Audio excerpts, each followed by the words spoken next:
game.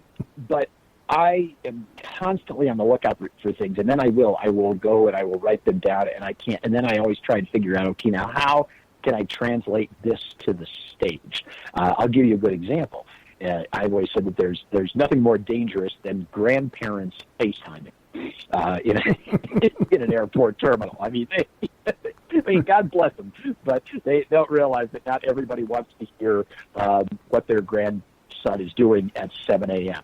While the plane is late.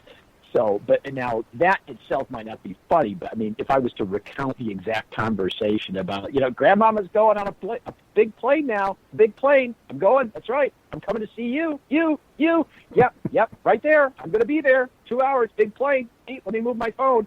Okay, now, that's kind of funny, but now that itself might not be funny, but then I think to myself, okay, now how can I take this experience and describe it in such a way where everybody in the audience will relate to it? And that's the challenge of what I do. I'm getting back to young people because I have a lot of listeners that are young people, and I try to be a little instructive to them because they're looking for a future. Yeah. We have XYZ girl or boy would love to do what you do. Mm-hmm. What's the best way for them to break in to comedy? Well, yeah, I wish there was a right answer to that. I have a couple of thoughts on that. Number one, get some material. Write something down and memorize it. And don't go up on stage, wherever you decide, don't go up there with notes.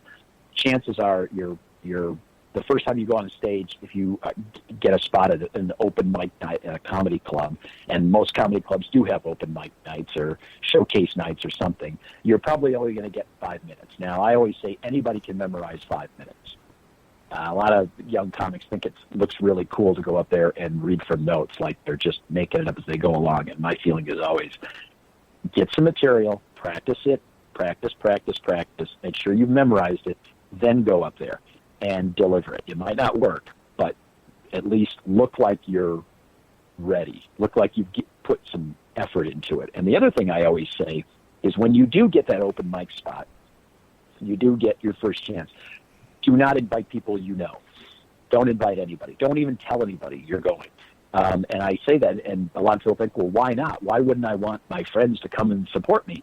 And I always say you just answered your own question because they're your friends. They're your friends, and because they're there to support you, they're going to laugh at anything you say to make you feel good. And then when it's over, and I always say they're going to laugh in all the wrong places. They're going to laugh too hard, too long, and it's going to sound a little fake. And then when you're done, they're going to tell you how funny you were, when in reality you probably weren't because it was your first time. So I always say if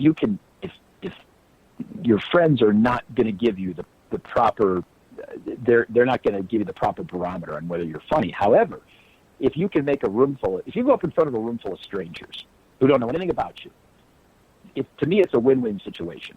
Because if you bomb, then you leave and nobody knows who you are and you don't know them. And you go home and you erase it from your memory and you try it again a different night. But if you do well, if you get some laughs in front of people who have no vested interest in laughing at your stuff, that means that if you're getting laughs, you're getting sincere laughs. They actually thought you were funny. And if you do, you might be onto something. You might be good at this. So that's my advice. Should you buy material? No, I don't believe it. I don't believe in buying material. I don't. It's certainly not when you're starting out. I mean, there are big name acts that do pay people to write jokes for them, but that's only because they're so big they don't have time to sit down and write. If you want to be a comedian, you have to be able to write material. It doesn't make sense to everybody. Nobody's like, oh, I'm a hilarious person, but I can't write a joke. That's like saying I'm a really good golfer, but I can't putt. Right. You got to be able to do it all. In your opinion, which is more important, the material or the delivery? The delivery. I think there are people out there that get by. I think there's some very, very well-known, well-established comedians that have very I don't want to say bad material, but very mainstream material. But they have a stage presence.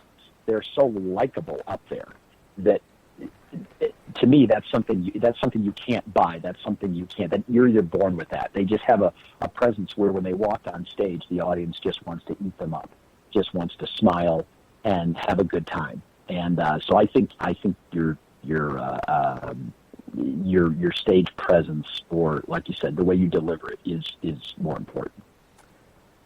Do you have a family? I do. I have a wife and 2 daughters. How old are your daughters? My daughters are, one's going to be 23 and one's about to turn 18. And where do you currently live when you're not on the road? Outside Chicago. Yeah, outside Chicago. Do you have any pets? I do. In fact, she's sitting here listening to this podcast right now. Well, listening to my side of it. I can't hear you, but yes, I have a cockapoo, and if your question is, do they make it into my act? Yes, all 4 of them do. Where are some addresses and phone numbers? The thing to do is to go to my website. You can contact me through there too, and that's gregschwem.com. So that's GregSchwem as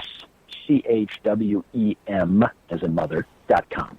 And what you see when you get on that website is a little bit of everything. You read about all I wear a lot of different hats besides just being a stand-up comedian, and obviously there's a lot of videos on there too, because I couldn't do what I do without having a lot of video on the internet.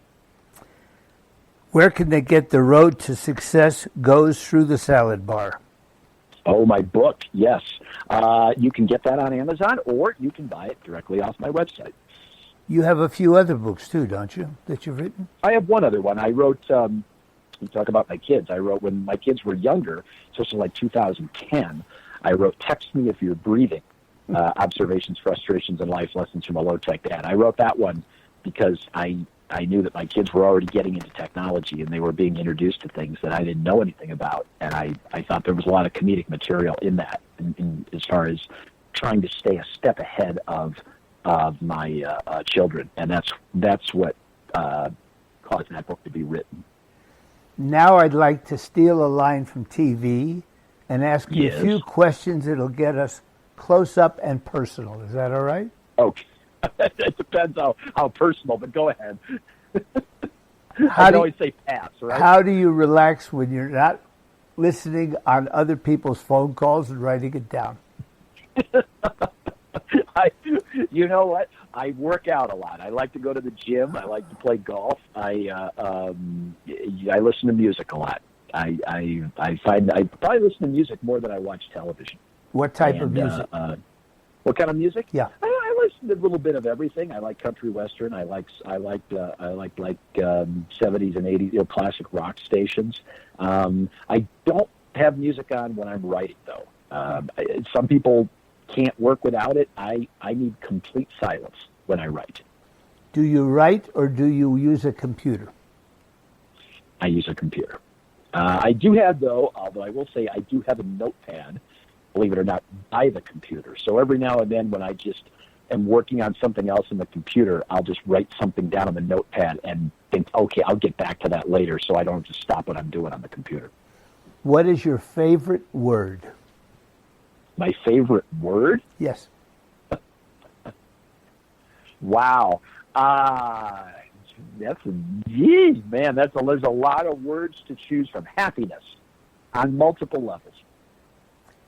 What is your least favorite word? My least favorite word is,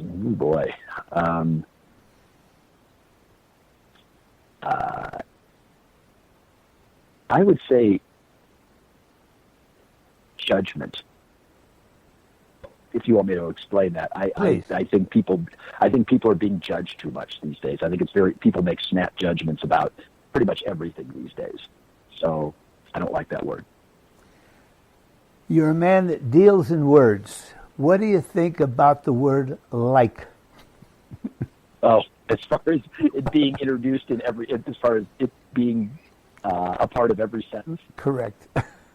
It bothers me. It bothers me. And I'm not saying that I'm sure I've used it in this interview. I can't say that I don't. I do know that I don't say it like every time that I'm like talking about like anything. Sadly, a lot of comedians are talking like that. People talk like that now. My kids talk like that. I don't know how to break them of that, but and I'm also seeing a lot of comedians talk like that. It's just not. Now, we all have our quirks. I say a lot. So we all have. Nobody speaks perfectly, but I've never been a big fan of like. And the reason I asked you about like is because I count while we're doing it, and I can judge how long an interview it should be by how much I'm going to have to edit. And I will share with you. I will do no editing on the word like this afternoon. Thank you. Very good. Thank you. I feel that makes me feel like really like non-judgmental. How's that? What flavor ice cream do you like? Chocolate peanut butter. Oh, you're a man of my heart. Great. You got it. Oh, we're really sympathetic to one another. That's for sure. There you go. Exactly. But I'm on this new weird diet where I'm fasting, where I only eat like 8 hours a day. The interval diet, they're calling it now. Yeah, exactly. So I have a feeding window, which sounds like it sounds like a cow, I think. but during those 8 hours, from what I understand, I can pretty much, within moderation, eat whatever I want. So I had a big bowl of chocolate peanut butter ice cream last night with about 3 minutes left in my feeding window. I had to shovel it in.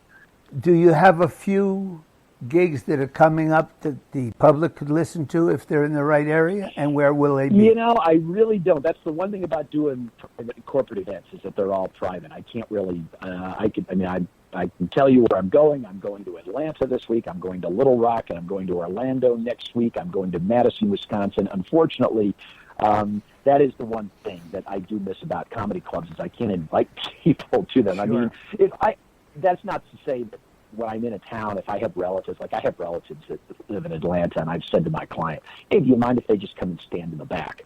And usually the answer is, sure, no problem. But I can't say, hey, do you mind if I put this appearance out on social media and tell everybody that they can come to the Marriott Hotel, Ballroom C?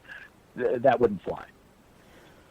Well, I want to thank you for taking valuable minutes out of your hectic schedule. Well, thank you, Herb. It's a pleasure. I love talking shop.